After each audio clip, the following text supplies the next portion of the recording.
Hari ini kita akan menyelami sebuah kisah tentang iman, tentang pengorbanan, dan tentang warisan yang, tak lekang oleh waktu. Kita akan mengurai kisah luar biasa dari Betty Stam dalam Setia Sampai Akhir. Oke, kita mulai dengan sebuah pertanyaan yang cukup dalam nih. Berapa sih harga sebuah iman?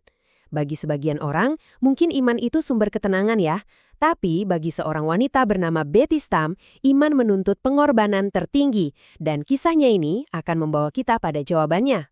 Kisah Betty Stam itu nggak dimulai dari tragedi loh, tapi dari sebuah keputusan. Keputusan yang dia buat di usia muda untuk menyerahkan seluruh hidupnya. Nah, disinilah semuanya berawal. Coba bayangkan ya, di saat banyak orang cari aman, Betty dan suaminya, John, malah milih jalan yang sebaliknya. Mereka sadar betul risikonya melayani di Tiongkok yang waktu itu lagi bergejolak hebat. Tapi mereka tetap maju. Pasti kita jadi bertanya-tanya kan, apa sih yang mendorong mereka? Nah, jawabannya ada di sini. Di dalam keyakinan yang mendasari seluruh hidupnya, yang tertuang dalam ayat ini. Bagi Betty, konsep menyangkal diri itu bukan cuma teori, tapi sebuah panggilan yang harus benar-benar dihidupi. Jadi setiap hari, dia itu seolah-olah dihadapkan pada pilihan. Mau nyaman atau mau ikut panggilan? Mau aman atau mau taat? Dan dengan sadar, dia selalu memilih untuk mendahulukan panggilannya, bahkan di atas keselamatannya sendiri. Dan kisah hidupnya ini ngajarin kita satu kebenaran yang penting banget. Iman yang sejati itu nggak nunggu kondisi ideal. Iman sejati nggak bilang, nanti deh aku taat kalau semua udah aman. Justru sebaliknya, iman sejati itu berani melangkah di tengah ketidakpastian. Tapi, iman yang seperti ini nggak butuh waktu lama untuk dihadapkan pada ujian terberatnya. Disinilah iman itu berhadapan langsung dengan ancaman yang sangat-sangat nyata. Dan ujian itu pun datang. Resiko yang selama ini mereka sadari berubah jadi kenyataan pahit. Di tengah-tengah kekacauan, Betty dan John ditangkap. Momen inilah yang benar-benar menguji iman mereka sampai ke dasarnya. Tapi disinilah letak kekuatan sejatinya. Walaupun di luar ada ancaman dan kekerasan, tulisan-tulisannya justru menunjukkan kedamaian di dalam. Sebuah kepercayaan yang teguh banget, bahkan di saat-saat paling menakutkan sekalipun. Seperti yang tertulis di sini. Ini perspektif yang luar biasa banget kan? Dia nggak melihat penderitaan sebagai bukti kalau Tuhan udah ninggalin dia. Justru sebaliknya, dia melihatnya sebagai panggung di mana kemuliaan Tuhan akan dinyatakan. Dari sini kita jadi tahu dari mana kekuatannya berasal. Bukan dari situasi yang membaik, tapi dari sandaran yang nggak pernah goyah. Pelajaran pentingnya adalah ini. Iman sejati itu bersandar pada Tuhan, bukan pada keadaan sekitar kita. Sekarang, kita sampai di puncak kisah ini.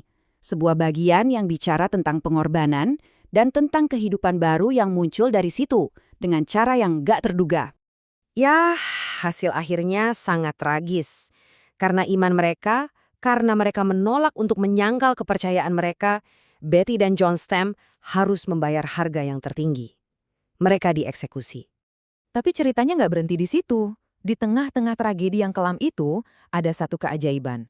Bayi mereka yang masih kecil secara luar biasa berhasil diselamatkan oleh orang-orang percaya setempat yang bahkan mempertaruhkan nyawa mereka sendiri. Satu kehidupan terselamatkan. Dan ayat inilah yang dengan sangat indah menggambarkan apa yang terjadi selanjutnya. Kematian mereka itu bukan sebuah akhir. Kematian mereka itu seperti benih yang jatuh ke tanah. Sebuah benih yang kemudian menghasilkan panen yang nggak pernah mereka bayangkan sebelumnya.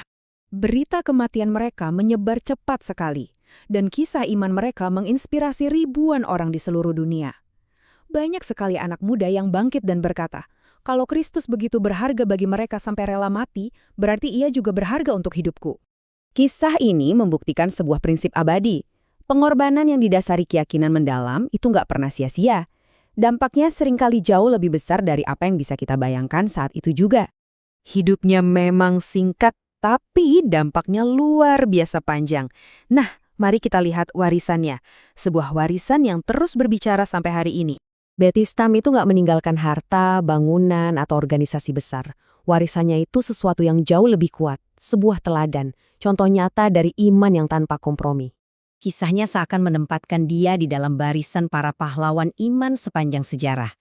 Dia jadi bagian dari awan saksi yang menginspirasi generasi-generasi setelahnya untuk terus berlari dalam perlombaan iman mereka sendiri.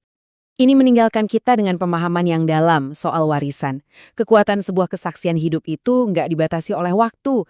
Kesaksian itu terus bergema, menginspirasi, dan menantang, bahkan lama setelah orangnya tiada.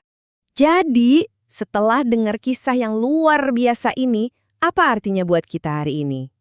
Karena kisahnya ini bukan sekedar catatan sejarah, ini adalah sebuah panggilan. Tuhan mungkin nggak memanggil kita semua untuk jadi martir, tapi Dia memanggil kita untuk setia dalam kehidupan kita sehari-hari.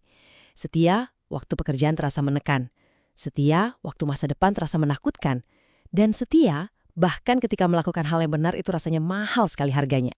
Pada akhirnya, kisah Bethesda membawa kita kembali pada pertanyaan ini, untuk kita renungkan masing-masing. Apa yang diminta oleh sebuah kehidupan yang setia dari diri Anda di sini dan saat ini?